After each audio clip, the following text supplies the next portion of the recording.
Good evening, everybody. Welcome into Off the Board. It's 9 o'clock Eastern here on a Tuesday. Happy Tuesday. Hope you're having a great day. It's January 8th, 2019. Off the Board, live betting. We talk about some second halves. We try to find some value on the late night card, watch the games with you live, and hope you all enjoy the show. Do us a favor, hit the like button. Make sure you're supporting everything that SBR has to offer. If I haven't introduced myself, I'm the big man on campus. I'm joined tonight by our Tuesday co-host. You can see him on SBR. You can see him on sportsmemo.com. It's Drew Martin. Drew, how you doing tonight? Big man on campus. I'm doing good. Happy Tuesday to you. We got a pretty good Tuesday college basketball card. We were talking about it a little bit, plus some NBA. So it's a good sports betting night. Thank you for having me on, and happy to be here, man.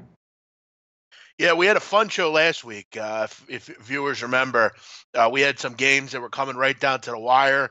We kind of cheered them in. So maybe, Drew, let's see if we can get a little bit more mojo here. And there are some interesting games going on. Drew, St. John's just got the cover right before we went on the air. St. John's was down 5 with 9 seconds to go. There was one of those, they're going to get down and shoot a 3. If they miss, you're probably going to get another foul.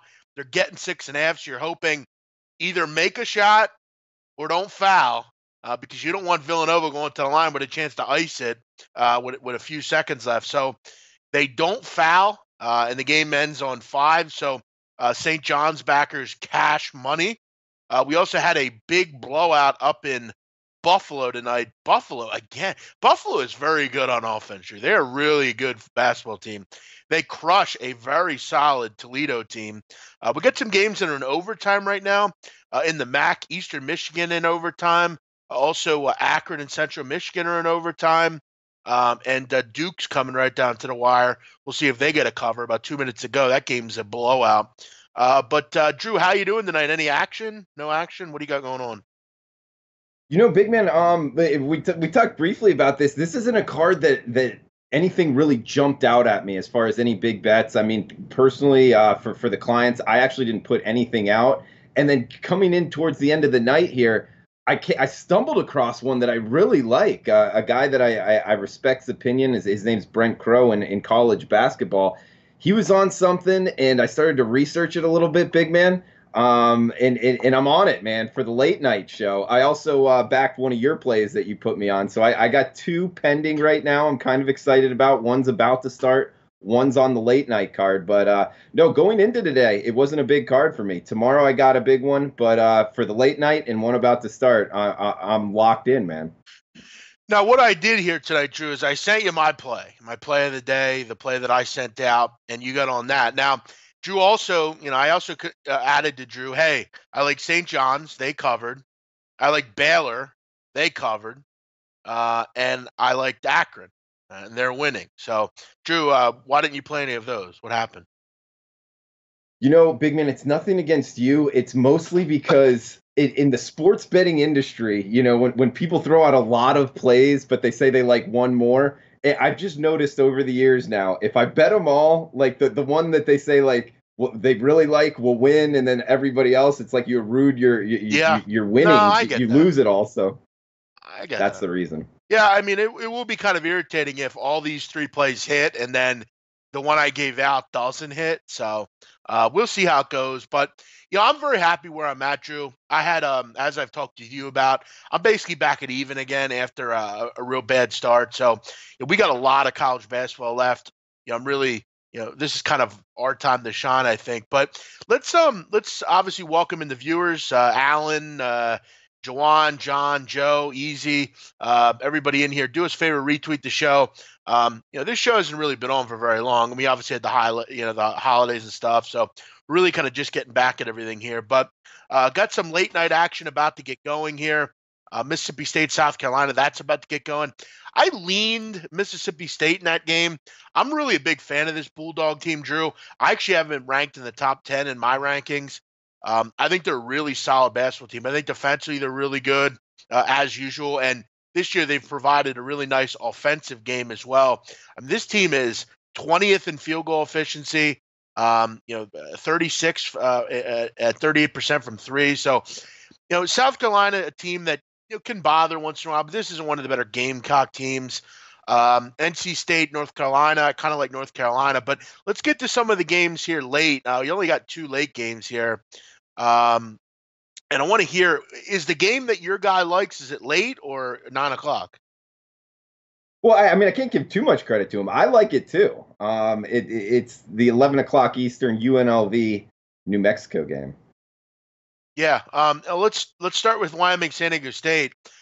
This is an interesting game. I think this is an important game for obviously both these teams.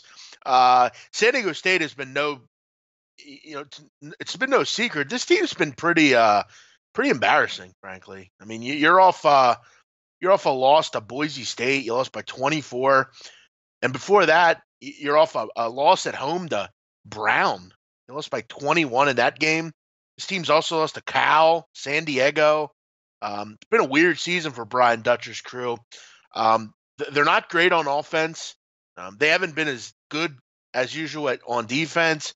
They're just kind of a weird team right now. And you're giving Wyoming, Drew, some points here. I mean, my keys to staying in games from a big point spread, double-digit or higher point spread is, can you make threes and can you make foul shots? Wyoming does both of those. They're a bit stagnant at time from 2, and they're dealing with some injuries and suspensions. It's hard, though, to lay points right now with San Diego State. They've been pretty bad, right? Yeah, they have been, but on the other side of that, I mean, they're laying points for a reason, big man. When you look down Wyoming's schedule, especially they're 0-2 already in conference, Boise State and UNLV, and it's not like they're slaying people themselves, but it's just tough to find wins. I mean, I don't know how they beat South Carolina. I didn't see that game, but I mean, outside of that, they pretty much beat nobody. They only have 4 wins on the season. One of those is Dixie State, a team I've never actually even heard of. And so I'm not taking Wyoming, big man, not to burst your bubble. Is that a team you're actually betting tonight? Yeah, I actually took them on Saturday, and they got the job done for me. I just don't think San Diego State's very good, to be really honest with you. So, it's a lean. I am kind of irritated, Drew, that I'm missing the presidential address right now. I actually had some props that I played in this, so I'll have to keep track of those a bit later. But Dixie State, by the way, is in Utah. Surprisingly enough, Drew, it's in St. George, Utah. Did you know that? I would think it would be in the South with the name. Yeah, Dixie, you know. Yeah, that's what I was thinking as well. Dixie State is like Mississippi or something like that. I guess it's in a region called Utah's Dixie. It was created by local settlers there way back in the 1900s. So there you go. I never knew. Corey Dillon went there. How about that? No way. Really? Yeah, Corey Dillon went there. Marcus Banks, he played for an NBA a while. Anyone else? Scott Young, he actually played for the Eagles, Scott Young, for a few years. Reno Mae played there as well. Reno Mae was Eagles fullback for many years. Brandon Kinsler plays for the Chicago Cubs. He went there as well. A lot of alumni that went to Dixie State, Drew. I think Jordan Parnes in the chat box, he knows a little bit about it. He's saying it's right on the border with Arizona. Dixie State, man. Corey Dillon. I don't know, big man. Hey, you also bring up the presidential address. To tell you the truth, big man, I didn't even know what was going on tonight. That's how far I've removed myself from politics. I almost feel weird admitting that. I love betting on those things, though, like how long he'll talk. When's the first time he'll say, like, border wall or something? But what were you thinking about betting? Well, I actually bet a couple. I bet how many false statements will Trump make during the address? Over 3.5. I think he's a guy that generally does say a lot of things that are fact checked and not true. So I figured that one was worth a look. I also took Trump will wear a red tie. It was big odds. Oh, that's good. I'm sure someone could tell us at this point if that one won or not. I also took how many times will Trump say wall? Over 7.5. I think this stupid border wall is obviously a big point of contention right now. So, I mean, if anyone could tell me if he's wearing a red tie, I'm sure, Drew, if anyone has a TV in front of them, they can do that for me. That would be helpful. Big man, I got 2 TVs in front of me. Neither of them are on the presidential address. But I will say that your first bet your first bet, it was something about like false statements. I have learned this, from like Dave Mason down there in Costa Rica. Be careful about betting those where there's like a human element to like what is a false Well, the statement, thing what is, isn't. yeah, well, I actually, that's a good point by you. And he's wearing a red tie. Does that count? It's red and like blue and white. Does that count? No, but it's basically graded by the Washington Post, I guess, Drew. Something like that. I don't know, Okay. but we'll see. That's a Well, good, that's a very good point, though. yeah, I don't know. We're missing the presidential address, but we're betting on college basketball, so I'll take the latter every time, big man. Yeah, no, I understand. Drew, what do you like about that Wyoming game? What do you like there? All right, man. The Wyoming game, not much. I'm not involved, but if Or not if you meant the Wyoming, the UNLV other game. game, Yeah, UNLV. okay, Yeah. UNLV. All right, man. Yeah. So first, this guy Brent Crow, he's got a pretty good following. He released it towards the under at like 151.5, and sure enough, it's now here at like 148 ish. New Mexico, just not too long ago, went to a 2-3 zone, and ever since then in Mountain West play, really been slowing down pace wise. So these are the things that I love in college basketball, especially from a totals perspective. Ways to in my opinion, beat the market. A team going to zone is something I love. So I jumped on this under, not to mention UNLV doesn't have like scores out the gazoo or anything like that. So UNLV has struggled also from their beat writer against zone defenses. Add that into the equation. All of that, I jumped on the under 148.5, big man. It's an interesting point by you. I actually like that breakdown. I don't bet a lot of unders, but it makes a lot of sense. I mean, this is a big letdown game for New Mexico off that Nevada win. So not a bad spot, actually. I think you're kind of onto something. Their defense had really lacked, and they did switch to that zone. I got 149 at my local, so that's a pretty good call by you. Big man, you were wrong about Loyola tonight. I mean, I go over every game or try to go over every game. Sorry. And keep in mind it's halftime, so I'm not sure what you're talking about. This game is far from over. Don't play games at halftime, brother, unless you're on a first half. Drew, you know about that, Drew. You don't call games off at halftime. It's college basketball. It's a game of runs. Absolutely, man. If you've been betting for any type of length of period, man, halftime score is about as useful as bag of wet rocks or something like that, big man. Yeah. It's totally true. Let's get into some live betting here. I'm going to see if there's any college live action to get involved with here. I didn't end up really getting involved with the UNC game, but I'd like to get maybe fuck, man. North Carolina jumps at the 12-2 lead. Fuck, man. I'm not big on leads early, but still, man. 14-2. Fuck, man. Motherfucker. Listen, Drew, I talked about on my fucking podcast how NC State is fucking overrated. Fuck, man. What a great start, too. Fuck, man. You can't jump in now, can you? Yeah, I can, but, I mean, I was getting points with fucking UNC. Again, game's not over. We got a long time to go here, but it's a nice start. Fuck, 16-4 they're up. Bam, man, that's brutal. Mississippi State up 13-12 early here on the South Carolina Gamecocks. Nice pace so far. 25 points in not even 6 minutes. It's a really nice pace down in Columbia. Maybe a live over here. Mississippi's starting to go really quick and nice little pace developing here, Drew. Did you have anything on Alabama LSU? I did not, but is that something you've noticed with Mississippi State of late? They're picking up their pace, like something you would look to bet them overs? Yeah, no, I do a podcast with a guy named Greg Peterson on Friday nights, and we were talking about Mississippi State. They've had a nice over trend this year. It's not just been their pace, Drew. They're just really efficient. I mean, they've been terrific offensively, and they've luckily played some teams that like to push the pace as well. But their pace is pretty good. I mean, possession length isn't too bad, about 17 seconds, which is pretty quick.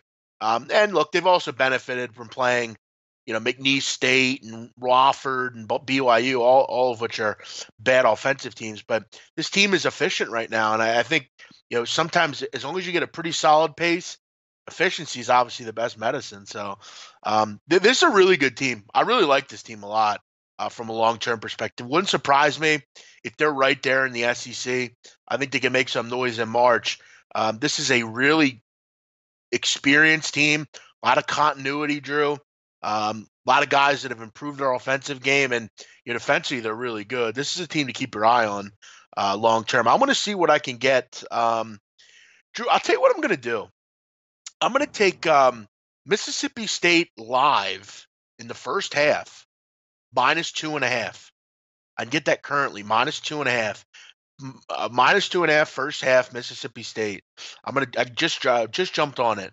So if you have a book that takes that bet, I'm going to grab that one. I like the way they're starting out here. I think South Carolina will cool down a little bit.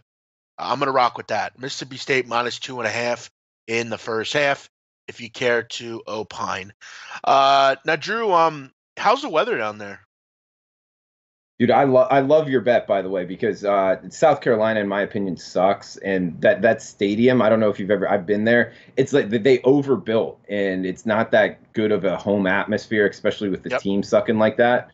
So I like your bet. I'm opening up my live right now on Bet Online. The weather in South Florida, I've worked all day long, literally, just getting ready for college basketball, trying to find an edge. But it was nice, man. I'm guessing like 75 and sunny. I did open up the windows, so nothing to complain about, big man. What about you? Where are you at?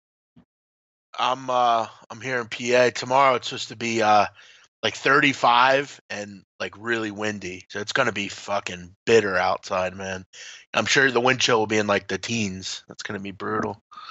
But we haven't really had a lot of cold. I mean, it's been cold here, but not like bitter cold, like where you walk outside and you feel it right away. Yeah, I got to go down to Philly tomorrow, so I got a lot going on, and I got to be fucking outside, man. It's going to be brutal. We would love to have your weather, Drew. Oh, man, big man. Dude, I never live bet either, so I'm getting really I'm excited. I'm opening this up right now. I've never actually even done it on Bet Online, so I'm trying to learn the new system as we roll. But I do have 2.5, -118. Is that what you had too? I got -115, but either way. All right, I'm going in. Damn, tough beat if you had Kentucky tonight. Kid from Texas A&M hits a fucking half-court shot at the buzzer to cover the number. That's brutal. Did you see that, Drew? No, I didn't. Jesus, big man, you're moving the line. It's at 3.5 now. That's good for me. Dude, seriously, Drew, you got to see the replay. I just retweeted it of that Kentucky game. They're literally just walking off the court. Kid just tosses the ball up and it goes in. That's brutal.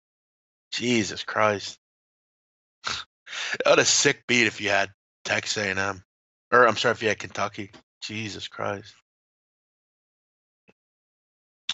How'd that Akron game finish? I'm trying to see right now. I don't know what they ended up doing. I think they lost. Wow, they lost by 2. That's brutal. 2-1. What are you gonna do? I'll take a winning. That's a winning free play night. Donnie gave out St. John's first half. Winner. Now, Drew, I got to ask you. There's been a lot of talk on Twitter about they're re-airing The Sopranos. It was on 20 years ago to this year, like around this time. Mm-hmm. You've never seen that show? Oh, I've seen the show. Okay. I'm not an expert though to like recite each episode or anything, but it's a good show. Okay. Yeah. No, I've been watching a lot of it, and I know a lot of people have as well. So, did Duke cover either? I want to see that. I didn't end up seeing if they had gotten a cover. Duke. Where the fuck are Duke? Ooh, it's right around the number. Depends what number Duke you got. covered. 1 by 22. Wow. I'm seeing the number. The closing line was 21.5. It fell 22. It never got above 21.5. I know that. Okay.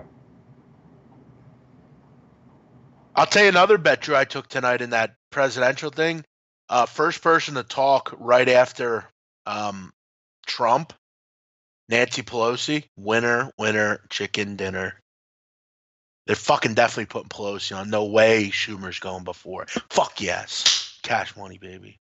That's why you listen to our shows. We talk presidential stuff. Big man, but normally presidential address, isn't it just kind of over and then they go to like the CNN or the Fox guy and then their announcer just starts talking? Right. There were choices. It was either Schumer or Pelosi. And Pelosi was the first to speak. The anchors don't count. So there will be another person that comes up there to the microphone and then starts talking after the president? Well, the Democrats will speak. The Democrats will respond to Trump's address. Hey, what do you think the meeting's like when Pelosi and Trump are like in a room talking about getting things done? Do you think they actually like work together, or they just hate each other? I don't think it's particularly good. I mean, I don't think it's like they belittle each other, but I don't think it's great. I mean, they definitely like Trump has a certain way of like Democrats and Republicans don't like each other, but Trump is even more tough to like, I think, for a lot of them. So again, this isn't a politics show, but I would imagine they do what they have to do, I guess. But yeah, I do have a big political future, so I'm hoping we get a I'm gonna have to wait a while for it, but I think it's a great pick. So I have Kamala Harris to win the Democratic candidate. So I'm really rooting this one in. So if anyone wants to jump on it with who's me, that? Feel free. Kamala Harris is well, I mean, yeah, I mean, there's a lot of younger people in politics right now. No, I think you're talking about Ocasio-Cortez. Kamala Harris is a state senator from California. She's black. She's a woman, obviously. And she's basically an attorney that became a senator, and she works a lot with like Cory Booker and a few others. I think she's I think she's kind of a tough woman. I think she could stand up to him a little bit. I think it'd be an interesting race. I think she has a shot, so I took a shot with her. What else do we have here? Thank you, Alan Action. Big man is the Anderson Cooper of handicapping. That's a compliment. I like Anderson. Lloyd Mass is still strongly considering a Wyoming moneyline play tonight. Yeah, I don't know about that. I don't know about that. I think they can cover, but hey, stranger things have happened. San Diego State is really playing like shit, so it wouldn't totally surprise me. NBA, wanted to check in on some NBA tonight. I'm sure we have some late action here we could take a look at. We do. We got the Knicks and the Warriors out in Oracle. Warriors, big number, 16.5 or 17. Total is 232. Honestly, guys, I would lean Golden State. Again, I'm not. You rarely ever see numbers like this in the NBA. This is very high, but this just has the makings to me of like a 122-98 kind of game, something like that. So it's not no play for me. 515, 516, Clippers and Hornets. Clippers laying 6.5, 231 on the total. As we've talked about with Ski Profit and with others, Clippers' main concern is really never defense. You have a large amount of tickets coming in on the Clippers. Generally, you do late night. I actually like Charlotte here, plus 6.5. And this is probably a play I'm gonna recommend for anyone out there that cares to tail me. I think this is just too many points. Anytime I can get 6.5 with the Hornets against a team like the Clippers, I'll be interested. I don't like the way the Clippers defend. Obviously, love Kemba Walker. I know the Hornets aren't playing terrific basketball right now, but they've had a day off or two here. They didn't get back at it and get the job done here against the Clippers. Plus, the line really hasn't moved a whole lot. So I'm going to grab the Clippers here, or Hornets against Clippers here, plus 6.5. Did we see Saban is plus 800 to become the next Browns coach? No, I haven't seen that, but I don't think it's going to happen, Drew. What do you think about that? Yeah, I wish that there was hopefully there's a bet to go the other way, minus 1100 or something like that on Seth's little uh, prop here that Saban will become the next coach for Cleveland Browns. That's never going to happen. No, why would he leave what he's built at Alabama for that? I mean, you couldn't pay him enough money. He doesn't need any more money. The guy makes what, over $10 million a year? That's never going to happen. He's arguably the greatest spot in college sports. Yeah, I totally agree. A female will be president in 2020. I agree. I agree with that. That's one of the reasons I took Harris. I think she's a tough woman. I think she can. There's a lot of things you have to like about her. I'm not going to get into them, but yeah, I could totally agree with you there. But without getting into particulars, big man, does a tough woman actually sell though to the masses? I got to tell you, Drew. And again, this is me being very, I'm a liberal. I mean, many know that. I'm not. There are certain things that I don't agree with. Like, I don't agree with the fact that, like some of the political correctness stuff, the PC stuff is a little ridiculous, to be honest. But like, I'm someone that I think this wall stuff, I think it's really hurting Trump. I think the middle America, the people that live in Florida, let's say, you look at, Drew, in your state, up in, the Gulf area, up by the Panhandle. I mean, you have people, I read a story today about people in one of the really small towns up there that most of them are federal prison correction officers. And I mean, they're not getting paid right now. And they have to basically travel because the prison that they work at was affected by a hurricane last year. So basically, they're traveling to Mississippi every day to work at a federal prison in Mississippi, and they're not getting paid. And it's become really difficult. And you look at a lot of the base of Trump's people. I think, at the end of the day, I think they want a wall, surely, but at the end of the day, I mean, you got to live. I mean, this federal stuff is really hurting. The shutdown stuff. I think this is really kind of a changing of the guard in his presidency. I think it's really hurting him from a base, and the longer it goes on, the worse I think it's going to get for him. Yeah, I think it hurts everybody. Absolutely, man. But yeah, to answer your question, I don't know if that sells. I think it clearly sells. The tough, the not backing down kind of stuff. I think women want something to turn to as far as another woman that will stand up to that.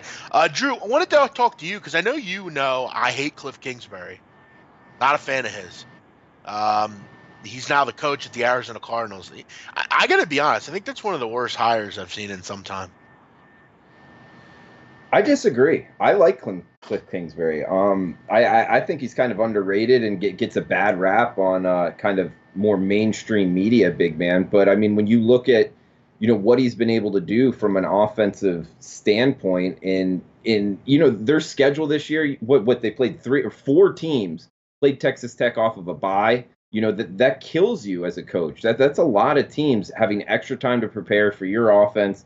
And sure enough, he gets the can. I think that he was as good a coach as Texas Tech is going to be able to get off of the market right now.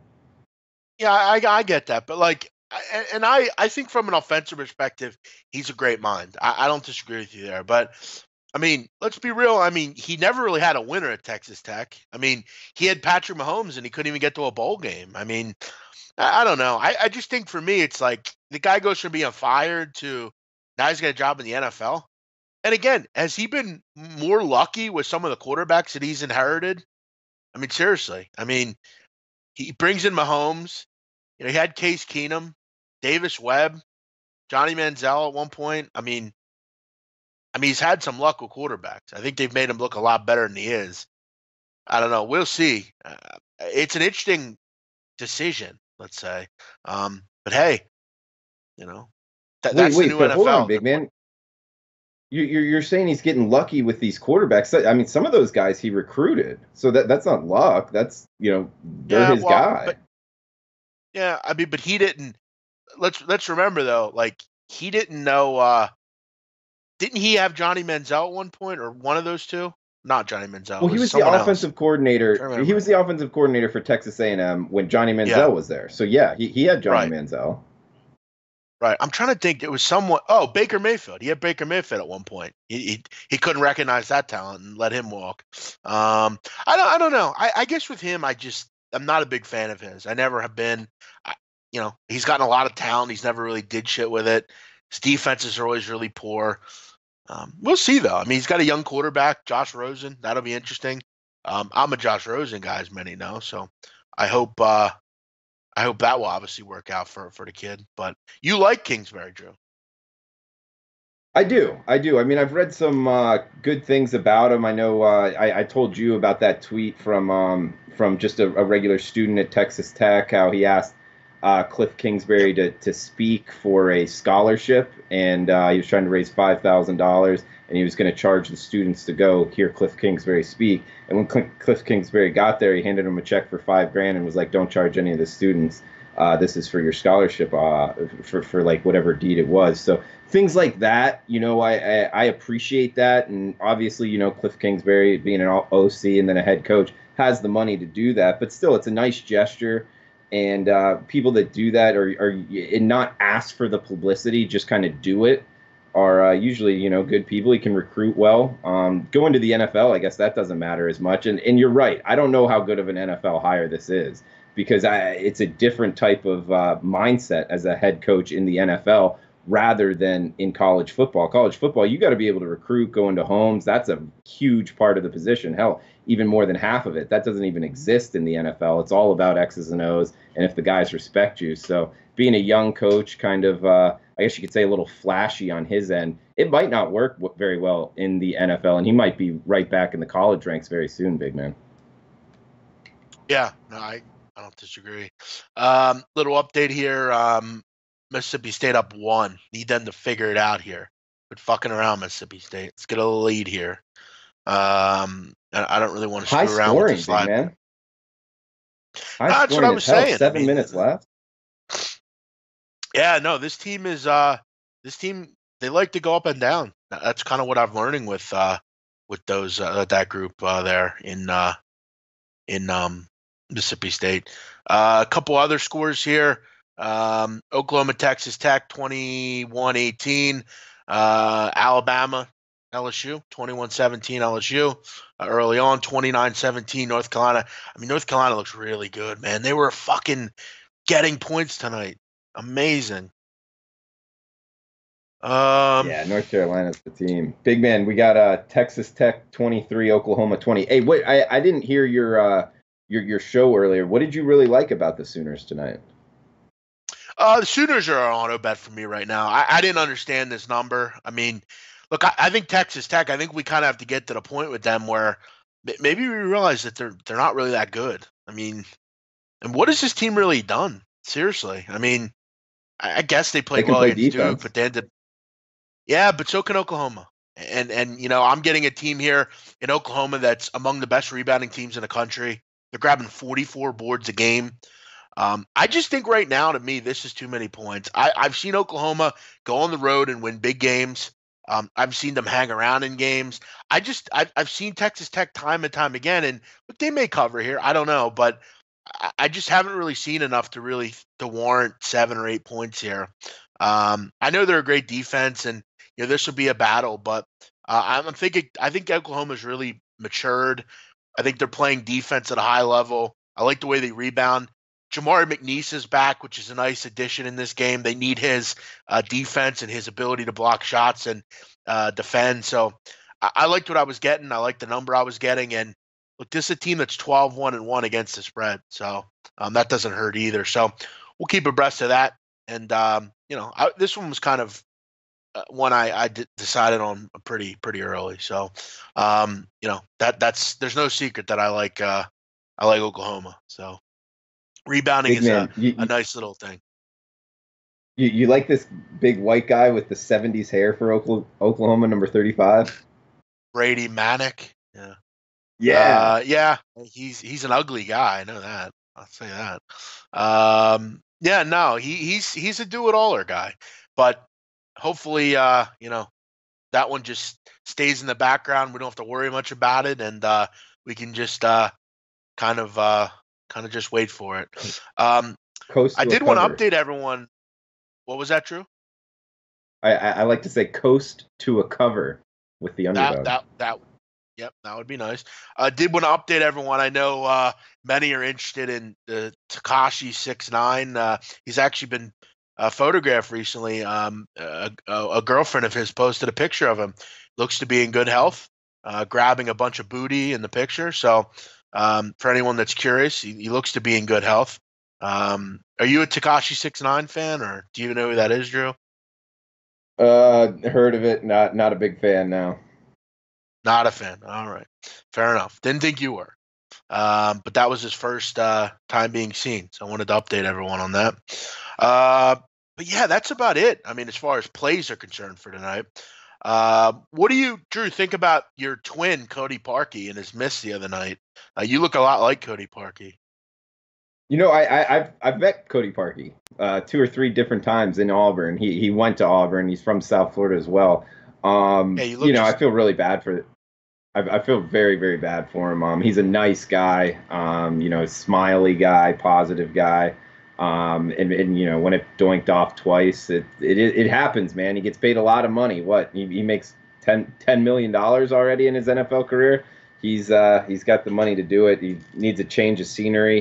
He's a really good kicker, big man. I watched that guy kick for all 4 years or 3 or 4 years at Auburn. And dude, he was money every time he went out, just right through the upright. So not sure what happened this year, but yeah, that was rough, man. I feel for the guy. What do you think? Yeah, I mean, look, I mean, he's got a job to do. It's like anything. If you don't do well at it, um, you know, eventually you gotta ask, why. But listen, the kid hasn't really had a great career. I mean, he was here for a while. Wasn't a guy I ever really trusted. Um, I understand missing 3, 4, 5 times, but 10 or 11, I mean, you start to wonder. And I don't know. I don't know if you felt the same way, but it kind of almost felt like he would miss. You watch like him walking up, and it's like, does anyone actually think he can make this kick? I mean, seriously. I mean, this is just Cody Parkey, but yeah, it's a tough miss for the kid. Seems like a nice kid, and he obviously has to take responsibility. But it was it was tough to watch. I thought he was going to make it, big man. A lot of times when they call timeouts like that, it's like a new trend. If you watch a field goal kicker and the opposing coach calls a timeout, you'll watch the snapper snap it, the holder hold it, and the kicker kick it. It's like you get a practice. That's what like pretty much every kicker is doing nowadays to kind of offset that, get the kicker's mind going. He did that and nailed it in that practice kick. That's when I thought he was going to nail the second one because he usually does. But as we know, double doink, and here we're talking about Cody Parkey. Yeah, people are talking about the Spanish call of the missed kick. I actually know that guy that does that, Ricky Ricardo. He does shows here in Philadelphia on the radio. He's awesome. He's one of the best people to talk to in the business. Every time you call in, he gives you like 2 or 3 minutes to talk. He's a great guy, like really good person. You know what I love about him, Drew? Him and his wife actually do the broadcast. She does the sideline reporting. He does the in the booth, and they do Spanish broadcasts here in Philly. He also does he does Yankees games as well. Him and his wife do them. So he's a great guy, man, Ricky Ricardo. Great call, and I'm glad he got a lot of love for it. Did you hear that call, Drew? Big man, yes, and it was awesome. But I've never heard of him before or anything, and just with it going off in social media, I heard it and I thought it was great. No, senor, no, senor. But at first, I thought it was a joke. That's not a joke. That's an actual real Spanish broadcast for NFL games. Yeah. He does it for every game. He does a lot of baseball, football. Like I say, he does Yankees games. He did Phillies games for many years. Yeah, it's a true thing. Up here, they do it. They have a Yankees Spanish, they have Philly Spanish, and we have the Eagles as well. So yeah, there's Big man. in the area that we live, like in Philadelphia, up in North Philly, there's a lot of Spanish people, and then where I live currently, and then north of me, it's all very big Puerto Rican area. Puerto Rican, Dominican, Cuban, Colombian. So there's a lot of Spanish Eagles fans around here. Really? And so there's people that speak Spanish that are actually Eagles fans and like goes to the game. Their primary language is Spanish. Sure. Oh, sure. My barber, I've had the same barber for since I was 16. I mean, his first language is Spanish. He's as Puerto Rican as it gets, and he's a big Eagle fan. A lot of Eagle fan. Can you speak Spanish, big man? Not fluently, but if growing up like around like where I'm at and stuff, like I've always, I know it. Like I don't pretend to like know it fluently, but like I do a lot of, like where I live now, like I go into a lot of like we have a lot of like Cuban restaurants, Spanish, Puerto Rican. Yeah, I mean we it's kind of around. I mean, it's where I live. It's like little San Juan, basically. I mean, there's Puerto Ricans everywhere, so you kind of get to know the words. And I used to work in a pizzeria when I was younger. My best friend was Italian, and he had a pizza shop, and they had a lot of Mexicans that worked in the back, and you would just learn all sorts of shit, working there, and Yeah. No. I'm trying to learn Spanish as much as possible, dude. Down here in South Florida, I don't know what's changed since I was in high school. Everybody speaks Spanish. I'd say there's more people actually speaking Spanish than English when you're walking down the road. It's wild, man. I mean, it's cool. I just got to start learning a little bit more because I'm only about probably less than halfway there. Or our producer, Larry. Larry, ¿qué pasa, señor? Entonces, ¿qué? ¿Cómo estamos? Bien. So yeah, Larry, who many people don't know, his last name is Hoover, which is about the whitest name you could get. Is a fluent Spanish speaker. All the people down in Costa Rica are, which we thank them for producing every day. But Drew, Larry, right? Like you worked around him when you were down there, right? Big man, let me tell you something about Larry. Larry is one of the coolest guys you'll ever meet, man. He's a chill dude. He's a unique guy in his own right. Really nice dude. And if you know his story, like his family story, his name's Larry Hoover. He's got an American name. He's a gringo name. But do you know who Larry Hoover is, Drew? Larry Hoover's our producer of our show. No, like who, like the real Larry Hoover is. Not exactly. I knew that it was kind of a famous name, though. Who is Larry Hoover? It's funny because, like, I know down in Miami you probably know him because Rick Ross had that song, I Think I'm Big Meat. Oh, yeah. Larry, whip and work. Yeah. Larry Hoover was he was the leader and he founded the Gangster Disciples. The Gangster Disciples are a very well-known street gang in Chicago, and he was the original leader. And Larry Hoover was at one point one of the biggest criminals on earth. And he's been in prison since, I want to say, 95, I think, around then. So yeah, I asked Larry when I first met him, who, did he get named after Larry Hoover, but he didn't know who he was, I don't think. But yeah, no, his name's Larry Hoover, dude. And I'll tell you this about Larry. His mom is from Nicaragua. His dad is from the States, and I believe his name. I can let Larry say it if you want to say it, Larry, because it's one of the coolest stories I've ever heard, man. Well, the story's really long. You know it's really long, but yeah, that's my dad was from the States. I actually have family there. I have a sister that lives in where? I have like 4 sisters, but yeah, one of them lives in Colorado, and I think one of my other brothers lives in Texas, I think, but I don't really know. Wow. Yeah, I never knew that. I met Larry when we were in Vegas, and he looked like he didn't look like fully Spanish. Like I thought maybe, maybe his mother or father might have been white or something, but no, Larry's an interesting character, man. He's a great worker and a good guy. Definitely one of the best producers at SBR. They've had, Johan was awful. They've had a couple bad ones, but no, Larry and Freddie, I know they don't get along, but those two are good. They have a couple new ones that have been very good also. So Yeah, they're good guys down there. They're the lifeblood of the show. I mean, they're the ones that kind of get us on the air and everything. So, good stuff. I got a major question. I need UNC -6 for 900 at halftime. Should I hedge my bet and bet North Carolina State? Not sure what you mean. You have them. You bet the -6 live. Yeah, I think he meant to say I have UNC -6 for 900. That would make more sense. Okay. Yeah, we'll have to wait till that gets to halftime. We're not at halftime just yet. But would you hedge? I mean, they're up 7. I mean, hedging's for gardeners a lot of the time. So it's really your call. I don't know. It depends. Hedging is really a personal thing, Anthony. I mean, do you really need the money? Like, are you trying to guarantee yourself profit or what? How much is the bet for? What's the situation? Is it 50 to win 900 or is it 300 to win 900? What is it? How much you need the money? All that kind of stuff. That's where hedging comes in. Like last night, I had Clemson 6-1 to win the national title, and I thought about hedging, but then I thought, you know what, maybe I'll try live. Then they went up by like 12 points, and I'm thinking, well, I'm not hedging now. I mean, first of all, it's not that big of odds, and I don't think they're going to lose. So sometimes, hedging isn't. Why'd you bet -6 anyway? That wasn't a really great bet. What was a parlay piece? What was it?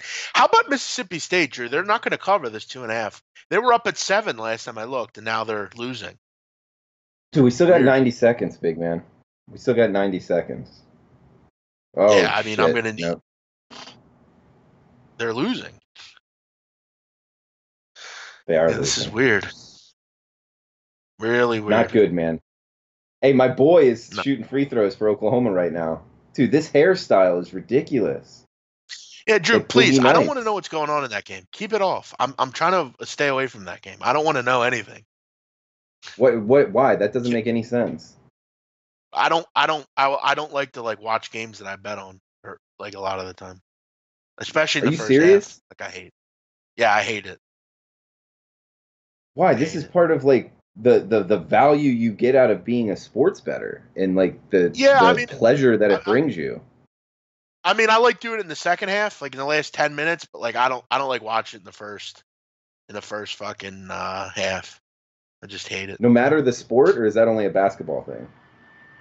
I really don't I like watching games that I don't bet on, but I don't really want to watch the games that I'm not betting. The ones that I'm not betting on, I'll watch, but the ones that I have money on, no, I don't really want to know.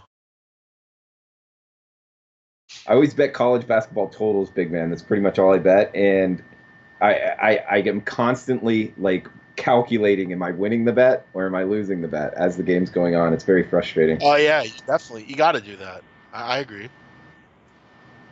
Nothing wrong with that. Yeah. Hey, we didn't stick with Larry Hoover's family story. We'll have to get that maybe next Tuesday or something. Let me quickly answer this question. Yeah, listen, I would probably hedge if it's $10 to win 900. Yeah, I mean, it depends how much you really need that $10. A $10 bet, I couldn't care less about if I were you. So I don't know what you bet. I don't know if your unit's $5. So if your unit's $5, then it's all about your bankroll. But no, if I had a $100 bet to win 4,000, I don't know. I don't really hedge a whole lot. I'm trying to make as much as I can. But yeah, I mean, I guess I'd probably hedge if I were you. If you really need the money, it's up to you. King Rail, what's up? Joe Busking, what's up? Finish up the Larry Stewart story, Drew. I want to hear this.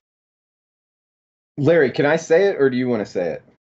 Go ahead. You do justice. And can I say the full story, or is that disrespectful or anything? No, it's not. Okay. At all. Go ahead.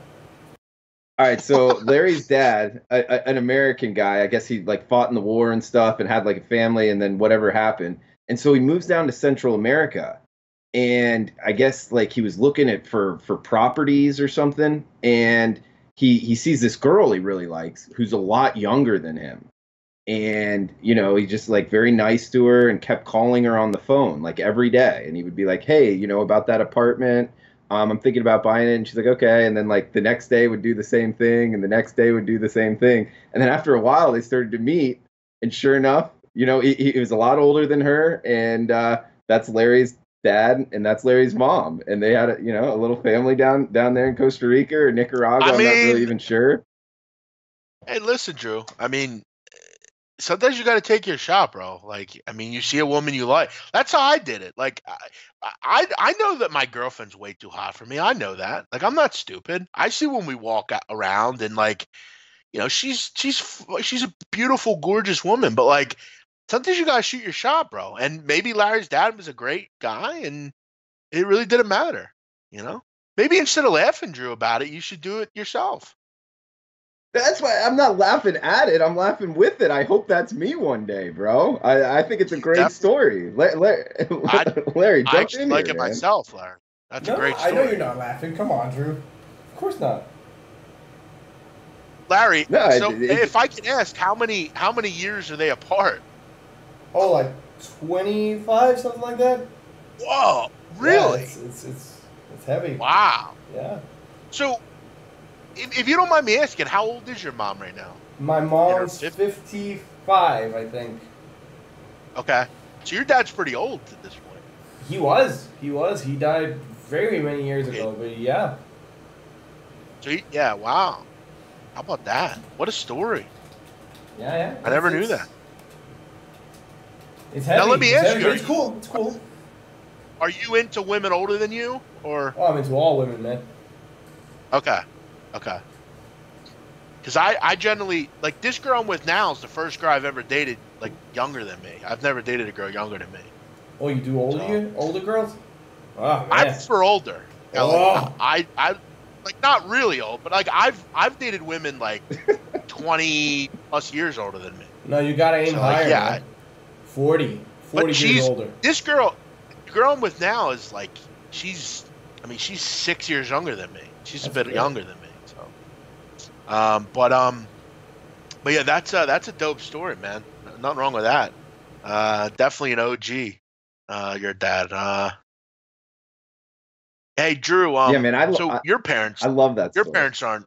Yeah. Your parents are that much different as far as age, right? No. One thing, my parents are divorced. And I never knew them together, but they knew each other in high school. So. Okay. Yeah. And there's not like a great story about it or anything. Not like Larry's. What about your parents? My parents have been together forever. They've been together. My dad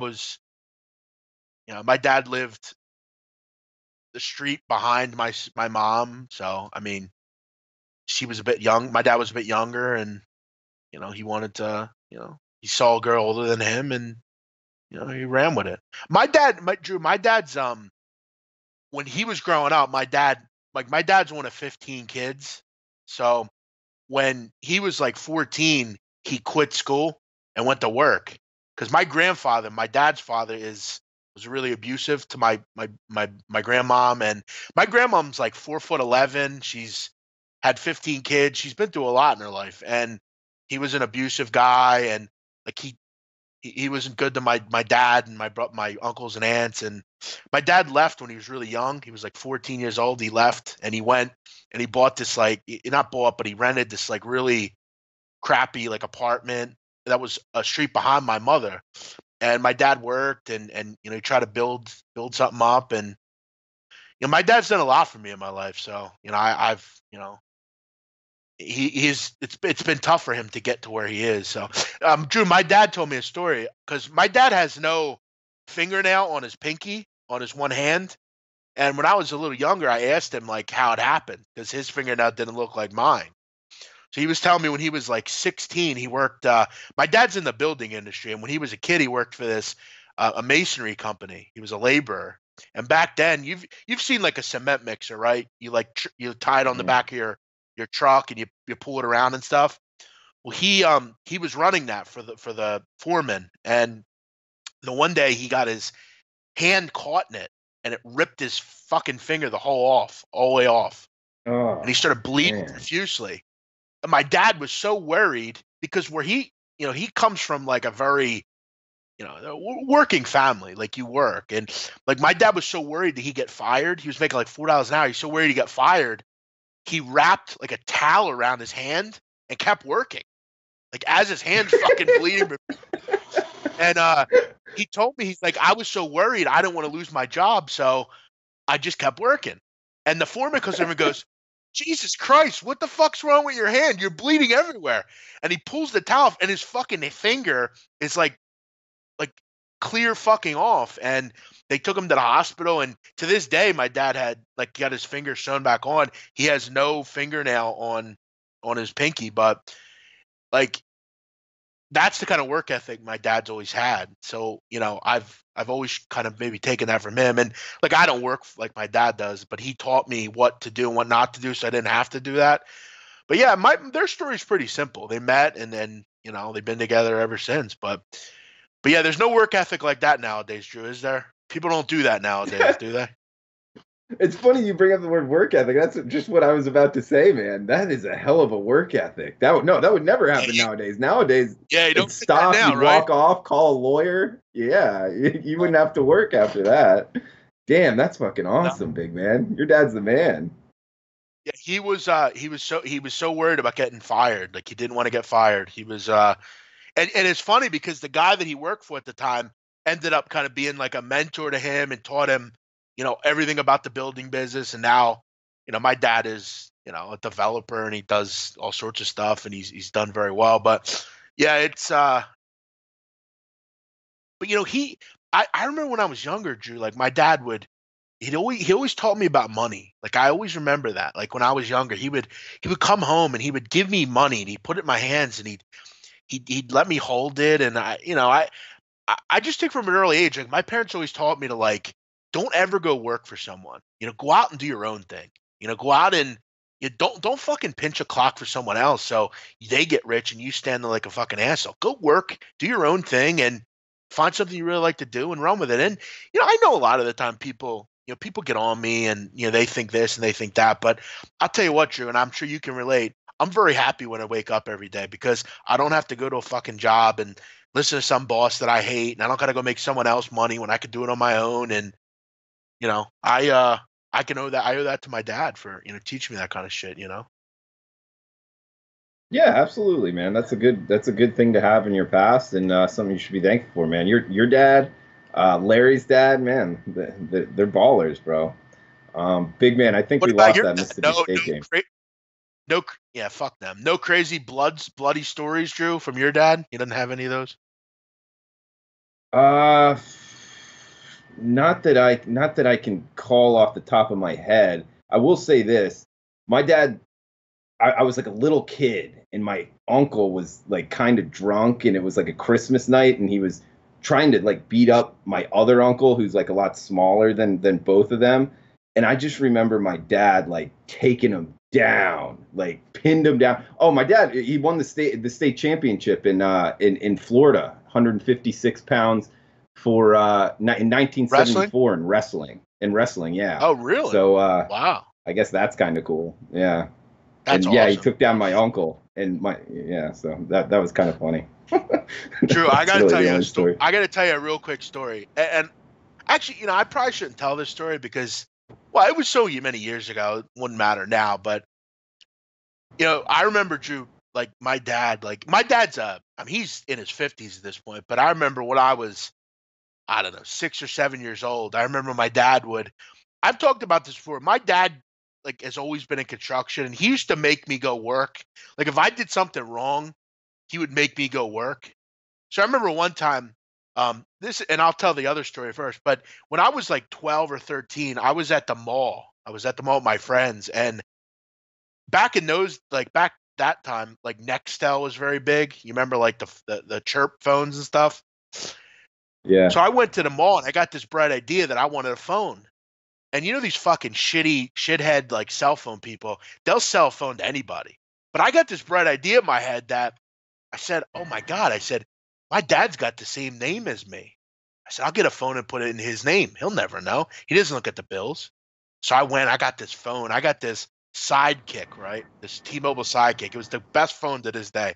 I got this dope Sidekick, tricked it all out. I didn't pay the fucking bill. I never worried about it again. So a couple months later, I come down for dinner that night.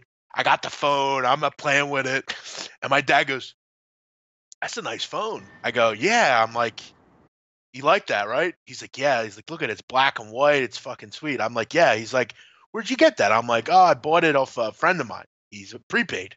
He gave it to me." He goes, "Oh," he goes, You "Well, lied. it's interesting." He goes, "Interesting." He goes, "Your mother was telling me we got a bill in the mail from T-Mobile." He goes, "We don't have T-Mobile." He goes, "We have Sprint, Nextel at the time." I said, "Yeah, I don't know." I'm like, "That must be wrong." And he goes, "Well, you put this in my name because it says senior." He goes, "I don't go to T-Mobile." And he got the phone, Drew. This is the truest story I ever tell you. He got the phone, and that phone, basically you flipped it up. It was like a dope screen that flipped up. My dad literally got the phone and snapped it in half. Snapped it in half. And made me work Christmas vacation, 2 weeks out in the cold. All I did was carry fucking block down fucking hills and labor like my father used to do. And to this day, Drew, I never felt the same way about a phone again. Like I never cared about it, never gave a fuck about it. Like those are those fucking life lessons that you learn that you just like, you know, you don't ever fucking do it again after that. I never cared about a phone the same way. Yeah, man. But I love you don't I want to love lie. that. You don't want to.